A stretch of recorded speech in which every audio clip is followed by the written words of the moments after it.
बेटी। अनिल को अभी अभी उसकी माँ केतकी ने बताया कि उसकी पत्नी मेघा माँ बनने वाली है, तो वो खुशी से फूला नहीं समाता और सीधा अपनी पत्नी के पास जाकर उससे कहता है, मेघा, मेघा, क्या जो माँ ने कहा वो सही है? हाँ सही कहा माँ जी ने, आप पापा बनने वाले हैं। मैं बता नहीं सकता मेघा, मैं कितना खुश हूँ। अब जल्दी से मुझे एक बेटा दे दो। बेटा? और अगर बेटी हुई तो?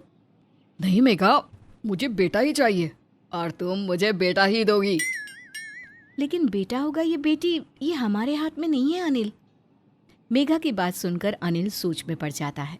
अगले दिन केतकी और अनिल मेघा को एक डॉक्टर के पास लेकर जाते हैं। डॉक्टर साहब, मेरी पत्नी माँ बनने वाली है, तो हमें वो।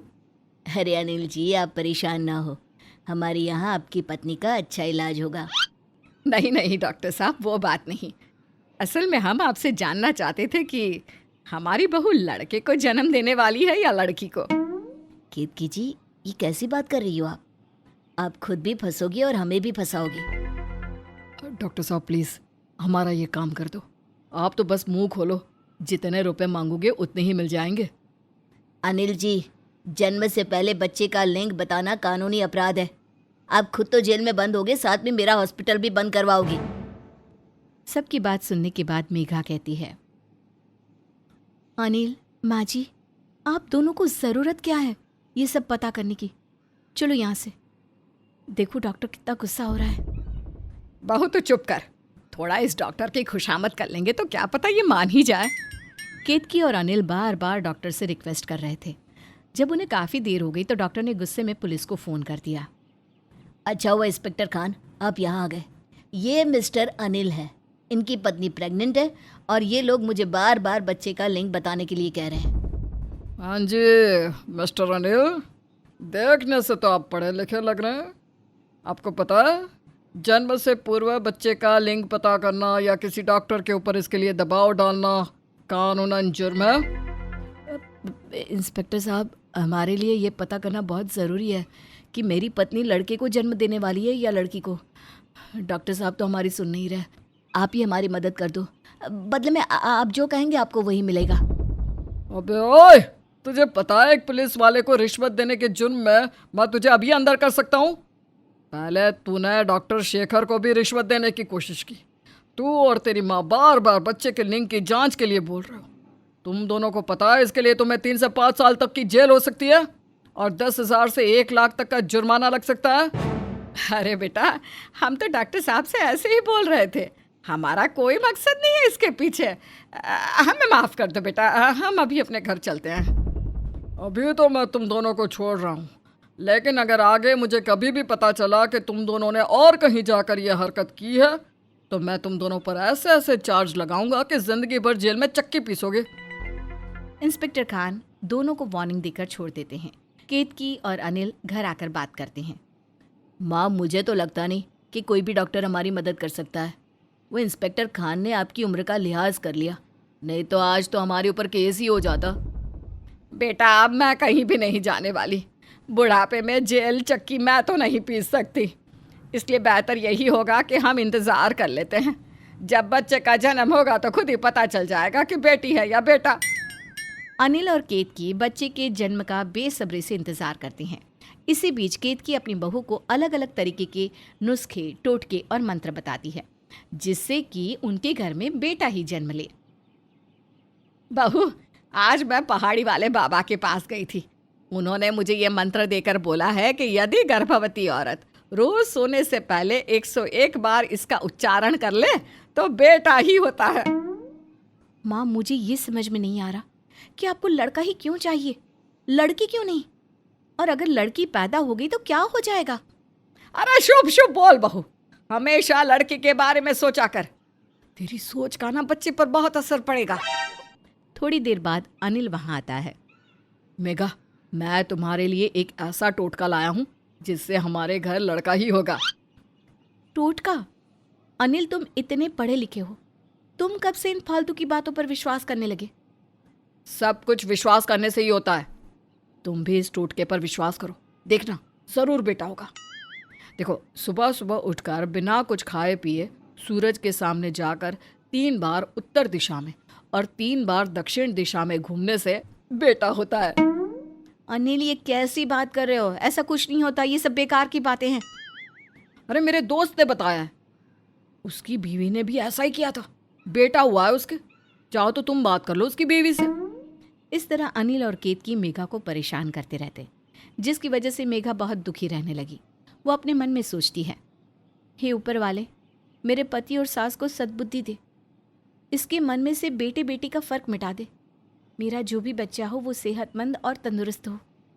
एक दिन मेघा की तबीयत ज़्यादा खराब हो गई।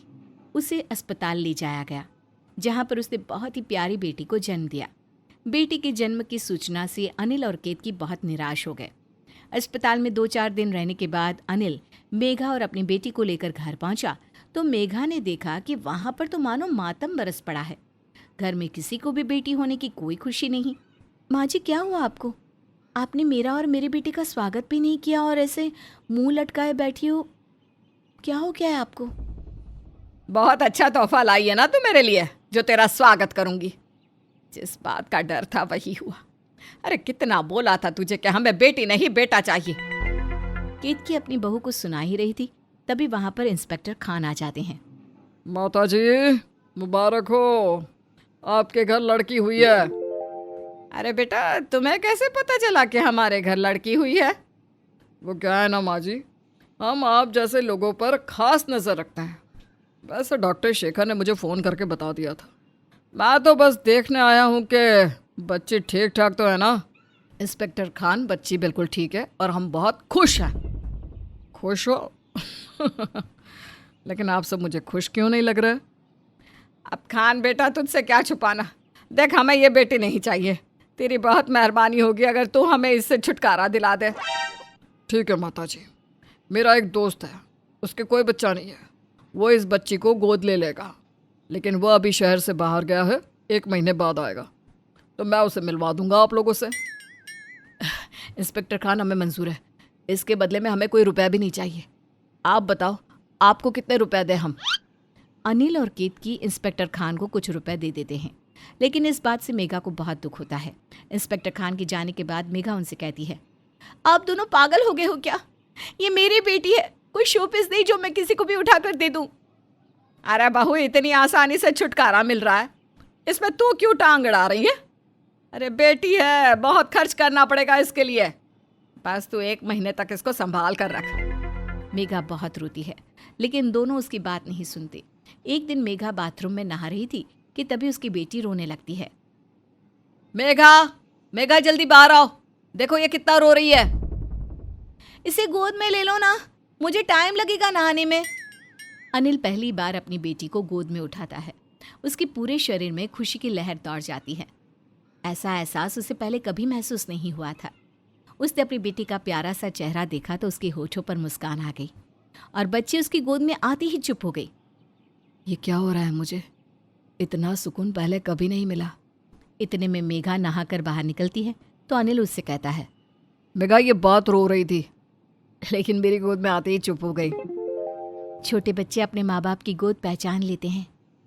मेघा बच्चे को ले लेती है। अनिल वहाँ से चला जाता है और अपनी बेटी के बारे में सोचता रहता है। एक दिन अनिल के चाचा का बेटा रोहित अपनी 5 साल की बेटी के साथ उनके घर आता है। अरे रोहित भाई, आप आइए आइए, कैसे आना हुआ? अनिल, मैंने सुना है तुम्हारे यहाँ लक्ष्मी आई है, तो मैं बस आ गया तुम्हें मुबारकबाद देने। अच्छा, तो इसलिए आए हो। चलो अच्छा किया आप आ गए। और ये आपकी बेटी है? बहुत प्यारी है। हाँ, प्यारी भी है और मुझे प्यार भी बहुत करती है। ये मुझे अकेले कहीं नहीं जाने देती, हर समय मेरे साथ लगी रहती है। तो आप परेशान नहीं होते क्या? अरे यार, परेशानी कैसी, मुझे तो अच्छा लगता है।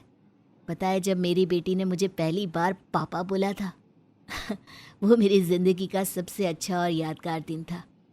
तुम देखना, जब तुम्हारी बेटी तुम्हें पापा बोलेगी ना तो तुम्हें बहुत अच्छा लगेगा। ये सुनकर अनिल पालने में लेटी अपनी छोटी सी बेटी को देखने लगा। अगले दिन अनिल अपने एक दोस्त ऋषि के साथ कहीं जा रहा था कि तभी उसका दोस्त उससे कहता है, अनिल रुको यार, मुझे अपनी बेटी के लिए कुछ खरीदना है।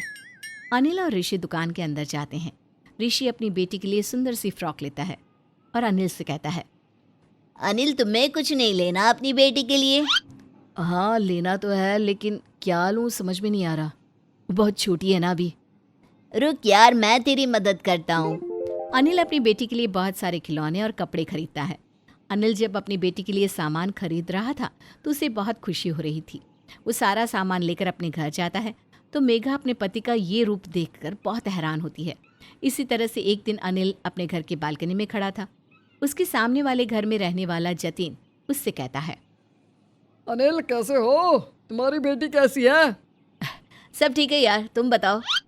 तभी जतिन की बेटी उसके पास आकर उसे अपने हाथों से चिप्स खिलाती है और जतिन भी उसे अपने हाथों से चिप्स खिलाता है। तब जतिन अनिल से कहता है, मेरी बेटी मुझे बहुत प्यार करती है। खाने की कोई भी चीज़ अपने हाथ से नहीं खाती, मेरे हाथों से ही खाना होता है उसे। और मुझे भी अपने छोटे छोटे हाथों से खिलाती है। क्यों बच्चा? अनिल जतिन की बात सुनकर मुस्कुराने लगा। वो अंदर गया तो उसकी बेटी बेड पर लेटी थी। उसने बहुत प्यार से अपने बेटी को अपने हाथों में ले लिया।